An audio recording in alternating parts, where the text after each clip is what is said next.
الحمد للہ رب العالمین والصلاة والسلام علی رسول اللہ قال رسول اللہ صلی اللہ علیہ وسلم المسلم من سلم المسلمون من لسانہ و یدہ۔ نبی کریم صلی اللہ علیہ وسلم نے ارشاد فرمایا تم میں سے بہترین مسلمان وہ ہے جس کی زبان اور ہاتھ سے لوگ محفوظ رہیں۔ ناظرین ذی وقار، ایک اچھے شریف انسان کی علامت یہ ہے کہ اس کی زبان سے، اس کے ہاتھ سے حیوان، جانور، انسان، اپنے پرائے سارے محفوظ رہتے ہیں۔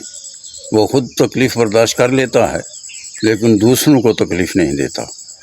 علامہ اقبال نے کہا تھا، وصل کے اسباب پیدا کر اپنی تحریر سے، دیکھ کوئی دل دکھ نہ جائے تیری تقریر سے۔ ناظرین ذی وقار، انسان کی زبان سے نکلے ہوئے الفاظ خوشبودار ہوتے ہیں، مدتیں گزر جاتی ہیں لیکن وہ الفاظ یاد رہتے ہیں، خوبصورت باتیں یاد رہتی ہیں۔ میاں محمد بخش نے لکھا تھا، درد منداں دے سخن محمد دین گواہی حالوں، جس پلے پھل بدے ہومن آوے باس رومالوں۔ اللہ تعالی ہمیں مخلوق خدا کے لیے ایک کارآمد انسان بننے کی توفیق عطا فرمائے۔ آمین ثم آمین یا رب العالمین۔